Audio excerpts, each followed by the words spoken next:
Hello and welcome to my channel Happy Hours. In my last video, I discussed about the sin goods, demerit goods, capital receipts and its types, and about the government expenditure with some examples. In this video, I am going to discuss about the public expenditures, its types and examples, and about the government deficits. So what are we waiting for? Let's jump to the first topic, which is public expenditure. There is a new classification of public expenditure introduced in the year 2017 and 18 in place of the plans and non-plan expenditure classification which was introduced in the year 1987 to 88. Previously we were having the 5-year plan.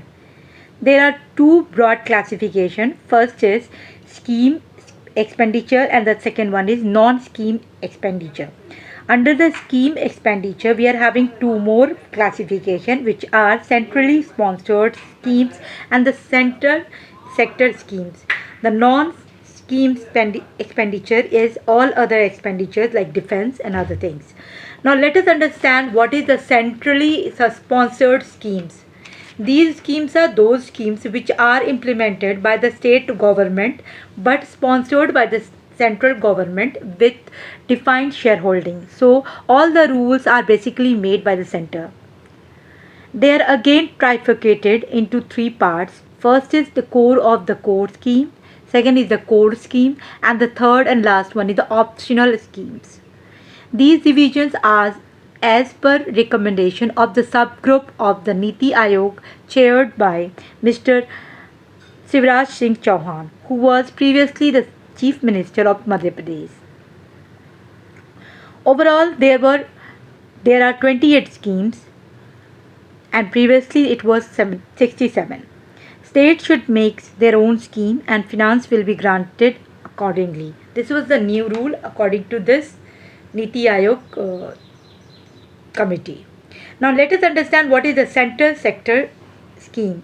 Central sector schemes are implemented by the central government and the budget or the financing needed for the scheme is entirely sourced by the central government.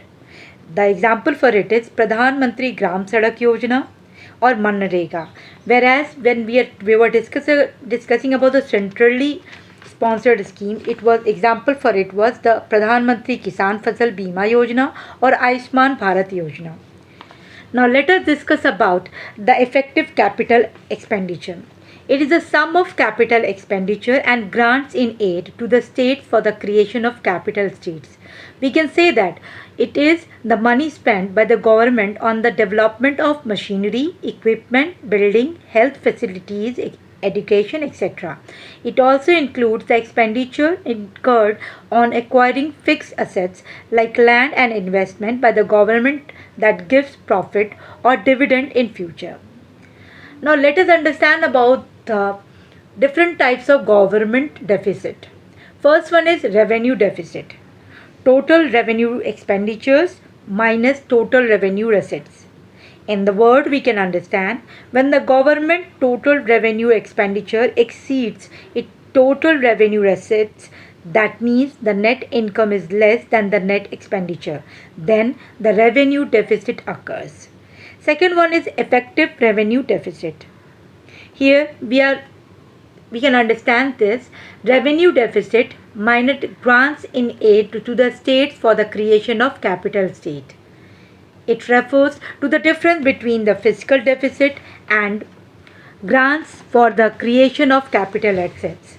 Amount of capital receipts that are being used for actual consumption expenditure of government concept was introduced in union budget in the 2011 and 12. Next an important deficit is fiscal deficit. It is total expenditures means the revenue plus capital minus revenue receipts plus NDCR. Now NDCR is the disinvestment. It means minus recovery of loans. It is a kind of total deficit of the government. Means we have to consider all the expenditure of the revenue and capital minus total government income. Any income which is really related to income. Borrowing is not an income in real sense.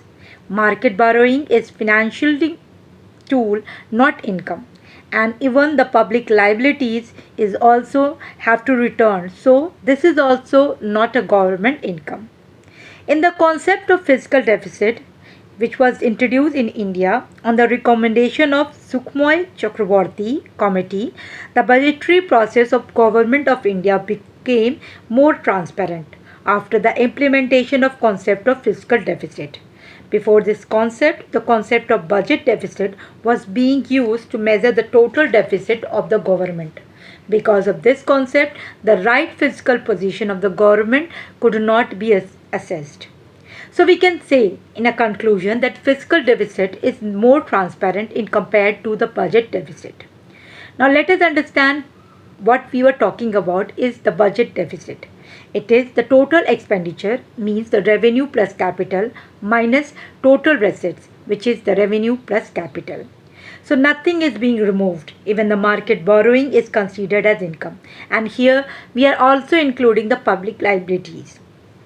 We can understand this through an example, like we are having the revenue of rupees 100 and capital of rupees 100. The total expenditure will become the rupees 200, whereas the total receipt is going to be again divided into revenue plus capital, and revenue is going to be divided into tax and non-tax, which we can assume as rupees 25 each.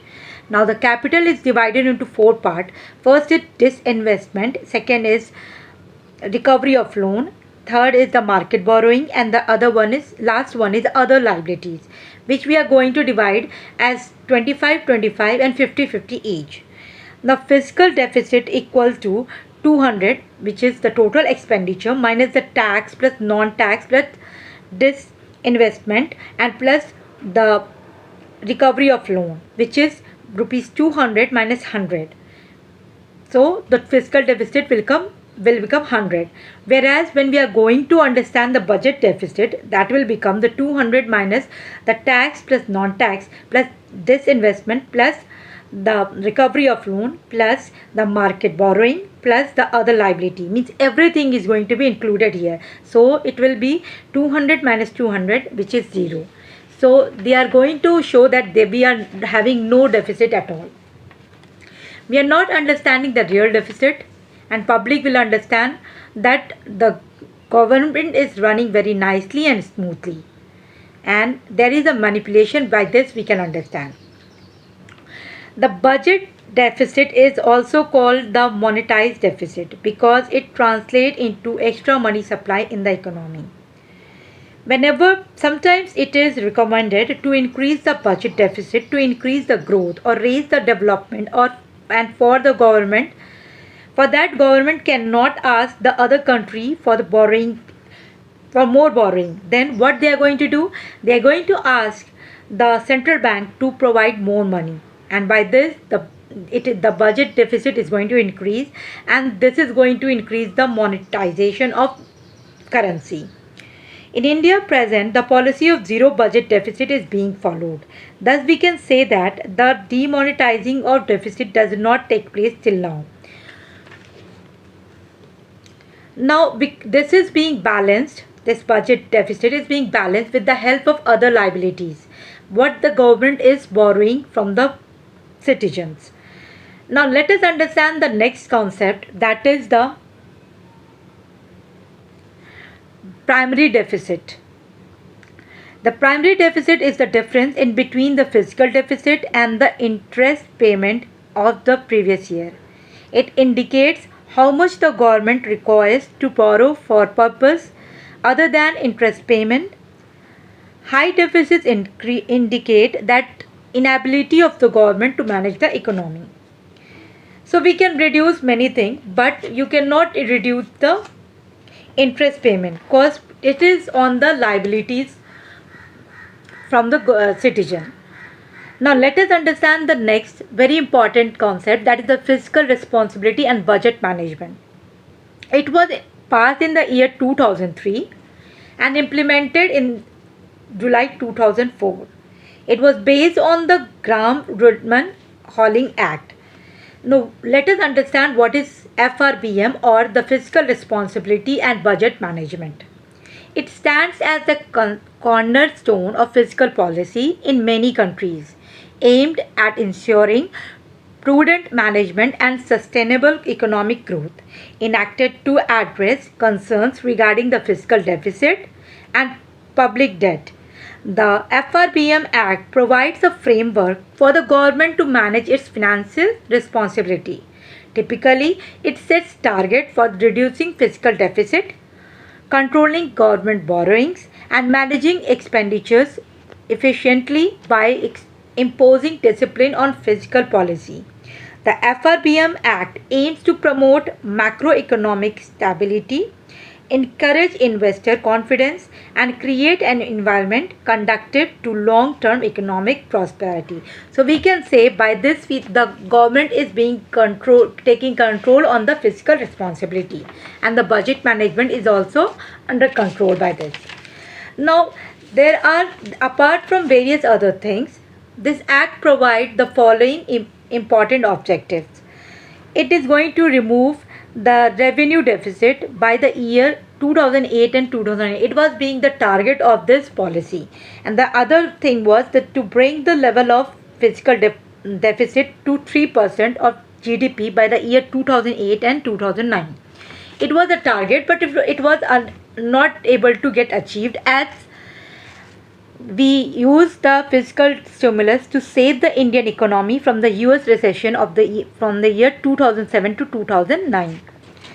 Now, we tried to save our country from the fiscal, or we can say from recession. It is to be noted that this act was criticized on the ground that the level of social expenditures could fall because they do not play an important role in the political economy of India. The social expenses, health, education, etc., are the example. Now, by this, I am going to conclude. Thank you.